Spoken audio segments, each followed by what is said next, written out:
நிம்மதி வேற எங்கேயும் கிடையாது, இந்த நிமிஷத்துல தான் இருக்கு அப்படி சொன்னா எப்படி இருக்கும்? உங்க மைண்ட் எய்தர் பாஸ்ட்ல இருக்கும் இல்லனா ஃபியூச்சர் பத்தி யோசிச்சுட்டு இருக்கும். ஆனா இந்த நிமிஷத்துல தான் ரியல் பவரே இருக்கு. நீங்க டே பை டே வாழ்றீங்களா இல்ல வாழ்றத பத்தி யோசனையிலே இருக்கீங்களா? ஆக்சுவலா வாழ்க்கையில ஸ்ட்ரெஸ்ங்கிறது இந்த நிமிஷத்துல நடக்கிறதுல இருந்து வர்றது கிடையாது. ஒன்னு நடந்து முடிஞ்சதுல இருந்து வருது, இல்ல நடக்க போறதுல இருந்து வருது. Hi hello, I'm Dileep. This is unedited video episode. எந்த வித எடிட்டும் இல்லாம டைரக்டா பாயிண்ட்க்கு. இந்த வீடியோல மைண்ட்ஃபுல்னஸ்னா என்னன்னு பார்க்க போறோம். அதாவது மனசை ஒருநிலைப்படுத்துறது, ஒரே ஒரு விஷயத்துல பிரசன்ட்ல நிலைநிறுத்துறது. எப்படி எதையும் இதையும் பத்தி யோசிக்காம இப்ப என்ன நடக்குது அப்படிங்கறத பத்தி எப்படி யோசிக்கிறது? இது எல்லாராலையும் முடியாது, மோஸ்ட்லி முடியவே முடியாது. ரொம்ப கஷ்டமான ஒரு விஷயம் அப்படின்னு சொல்லி தான் நம்ம நினைச்சிட்டு இருப்போம். இந்த நேரத்தில் இப்போ ப்ரெசண்ட்ல என்ன செஞ்சுட்டு இருக்கோம் அப்படிங்கிறதுல நம்ம கவனம் செலுத்தி அதை முழுமையாக செய்கிறதா இந்த மைண்ட்ஃபுல்னஸ்ன்னு சொல்கிறோம். எந்த ஒரு விஷயத்தையும் நம்ம செஞ்சுட்டு இருக்கும்போது ஒன்று நடக்க போகிறத பற்றி யோசிக்க ஆரம்பிப்போம், இல்லைன்னா நடந்து முடிஞ்ச விஷயங்களை பற்றி கவலைப்பட்டுக்கிட்டே இருப்போம். இது உள்ள சுற்றி சுற்றி சுற்றி உழண்டு உங்களுக்கு ஒன்று முடிஞ்சதை பற்றி ஒரு கவலையும், இல்லைனா என்ன நடக்க போகுது அப்படிங்கிற ஒரு கவலையும் வந்துக்கிட்டே இருக்கும். இது எப்படி இந்த ரெண்டு விஷயத்தையும் ஒதுக்கி வச்சுட்டு, பாஸ்ட் அண்ட் ஃபியூச்சரை பற்றி நினைக்காம ஒதுக்கி வச்சுட்டு எப்படி இந்த நிமிஷத்தில் நம்ம வாழ்கிறது, இந்த நிமிஷம் நம்ம கண்ணுக்கு முன்னாடி இருக்கக்கூடிய விஷயத்தை பற்றி ஃபோக்கஸ் பண்ணுறது அப்படிங்கிறத நீங்கள் தெளிவாக பார்க்க போகிறோம். சின்ன வயசுலாம் சொல்லிட்டு இருப்பாங்க, படிக்கும் போதும் சரி எந்த ஒரு வேலையை செய்யும் போதும் சரி முழுமையான கவனத்தில் செய்யணும் அப்படின்னு சொல்லுவாங்க. அதுக்கான ஒரு விஷயம் என்னன்னா, நம்ம செய்யக்கூடிய அந்த விஷயத்தில் நம்மளோட முழுமையாக ஃபோக்கஸ் பண்ணி நம்ம செய்யும் போது அந்த விஷயம் நம்மளால் அப்சர்வ் பண்ணப்படும். இல்லைனா அதை தெளிவாக முடிப்போம், சீக்கிரமாகவும் முடிப்போம். தெளிவாக நம்மளுக்கு அந்த படிக்கக்கூடிய விஷயமா இருக்கட்டும், இல்லை வேற ஒரு விஷயமா இருக்கட்டும், அது எல்லாத்தையும் தெளிவாக நம்மளால் முடிக்க முடியும். அப்படிங்கிறதுக்காக தான் இந்த மைண்ட்ஃபுல்னஸ்ன்னு சொல்கிறாங்க. இதனால நம்மளுக்கு என்னங்க லாபம்? அந்த விஷயத்தை சீக்கிரமாக முடிக்கிறது லாபமா, இல்லை வேற என்ன லாபம் அப்படின்னு கேட்கலாம். இந்த மைண்ட்ஃபுல்னஸில் என்ன இருக்குது அப்படின்னா, மனசை ஒருநிலைப்படுத்தும் போது உங்களுக்கு தேவையில்லாத விஷயங்கள்னால வரக்கூடிய ஸ்ட்ரெஸ்ஸை நீங்கள் குறைக்கலாம். இதுக்கு முன்னாடி நம்ம அந்த பாயிண்டில் சொல்லியிருப்போம், ஸ்ட்ரெஸ் அப்படிங்கிறது உங்களுக்கு முடிஞ்ச விஷயத்தையும் இல்லை வரப்போகிற விஷயத்தை நினச்சி கவலைப்படுறதுனால வரக்கூடிய விஷயம்தான் தவிர, இப்போ உங்கள் கண்ணுக்கு முன்னாடி இருக்கக்கூடிய நீங்கள் செஞ்சிட்டு இருக்கக்கூடிய விஷயத்தினால வரக்கூடிய ஸ்ட்ரெஸ் சுத்தமாக கிடையாதுன்னு தான் சொல்கிறாங்க. ஸோ ஸ்டடீஸ் படி இதுதான் இருக்குது.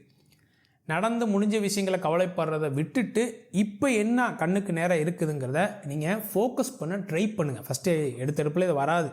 நம்ம கண்ணுக்கு முன்னாடி ஒரு எழுத்து எழுதிட்டு இருக்கோம், இல்லை ஒரு வேலையை செஞ்சுட்டு இருக்கோம், ஒரு கணக்கு போட்டுட்ருக்கோம், இல்லை ஒருத்தங்களுக்கு சொல்லி கொடுத்துட்ருக்கோம், ஒரு கம்ப்யூட்டரில் நம்ம ஏதோ ஒன்று டைப் பண்ணிகிட்டு இருக்கோம்னா முழுக்க அந்த கவனத்தை அதுக்கு திசை திருப்புங்க. இப்போ ப்ரெசண்ட்டில் இருக்கக்கூடிய விஷயத்துக்கு நீங்கள் இது இவங்களால தான் நடந்துச்சு, அதனால தான் நடந்துச்சு, இப்போ இது செஞ்சுட்டு இருக்கிறனால இது நடக்க போகுது அப்படிங்கிற அந்த தாட்லேருந்து கொஞ்சம் கொஞ்சமாக டைவர்ட் ஆகி இது எப்படி இருந்தாலும் பரவாயில்ல, இப்போ நான் செஞ்சுக்கிட்டு இருக்கேன் அப்படிங்கிற ஒரு ஃபோக்கஸிங் பாயிண்ட்டுக்கு நீங்கள் வாங்க. அதை நீங்கள் ஜட்ஜ் பண்ணாதீங்க.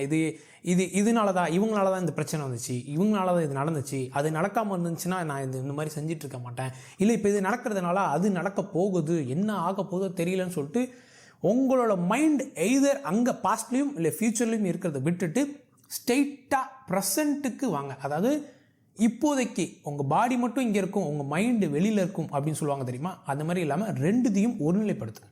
இன்டென்ஷனல் ஃபோக்கஸ்ன்னு சொல்லுவாங்க. அதாவது நம்மளை மீறிய நம்மளோட சிந்தனை வெளியில் போகும்போது, சுத்தம் போது, நம்மளை மீறி அந்த சிந்தனைகளை போயிட்டுருக்கும்போது அதனை திருப்பி நீங்கள் கொண்டு வர்றது தான் அது இன்டென்ஷனல் ஃபோக்கஸ்ன்னு சொல்லுவாங்க.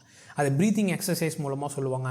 இல்லைனா எனக்கு என்னோடய ஒய்ஃப் அதிகமாக சொல்லுவாங்க, உங்களுக்கு ரொம்ப ஸ்ட்ரெஸ்ஸாக இருக்கும்போது, ஏதாச்சும் ஒரு கவலையாக இருக்கும்போது, இல்லை தூக்கம் வரலை அப்படின்னா கொஞ்சம் நேரம் கண்ணை மூடிட்டு நல்லா மூச்சு இழுத்து விடுங்க.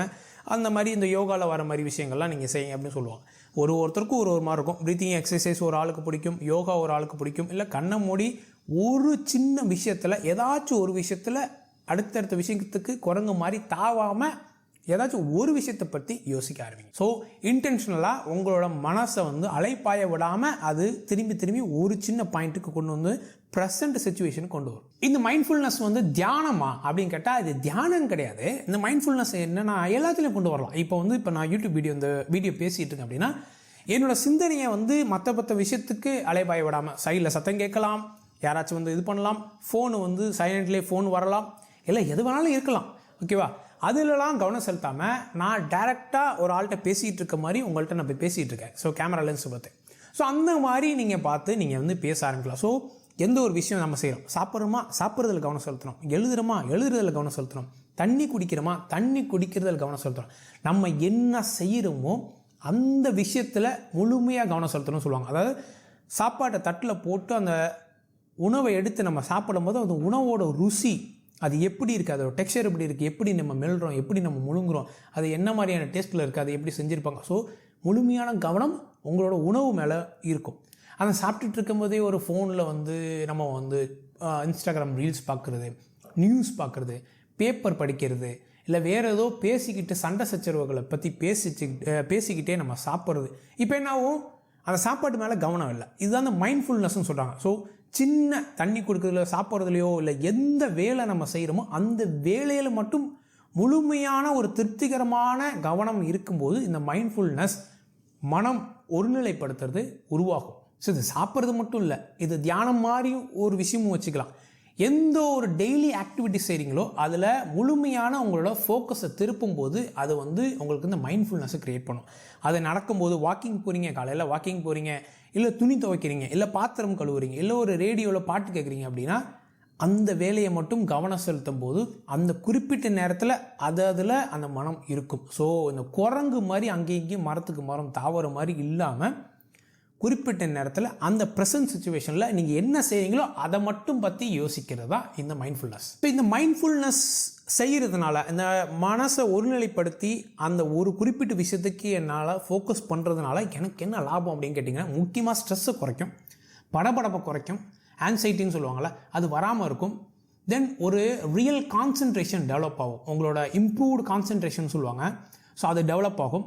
சில நேரங்களில் ஒருத்தட்டையோ இல்லை ஏதோ ஒரு பில் போர்ட்லேயோ இல்லை ஏதோ ஒரு விளம்பரத்துலையோ ஒரு கடையிலையோ பார்த்துட்டு வந்திருப்பீங்க, அது என்ன பார்த்தோம், எங்கே பார்த்தோம், அவர் அங்கே பார்த்தோமா இங்கே பார்த்தோமா மறந்துடும். பார்க்கும்போதே கவனமாக பார்க்காததுனால, அந்த ஒரு விஷயத்தை மட்டும் பற்றி யோசிக்காததுனால நம்மளுக்கு இந்த விளைவுகள் வருது. ஸோ அதை பார்க்கும்போது வேறு பற்றி யோசிக்கிறது, இது பண்ணுறது, போகிறது. ஸோ இந்த மாதிரி ஒரு இம்ப்ரூவ்டு கான்சன்ட்ரேஷனை இது க்ரியேட் பண்ணும். ஸோ ஸ்ட்ரெஸ்ஸை குறைக்கும். இந்த மாதிரி ஏகப்பட்ட விஷயங்கள் உங்களுக்கு செய்யும். இதனால் நம்மளுக்கு அந்த எப்படி சொல்கிறது, ஸ்ட்ரெஸ்ஸுனால் நம்ம அடுத்தடுத்த விஷயங்கள் பாதிக்கப்படுறதை இது குறைக்கும். எமோஷ்னல் ரெசிலன்ஸை இன்க்ரீஸ் பண்ணும்.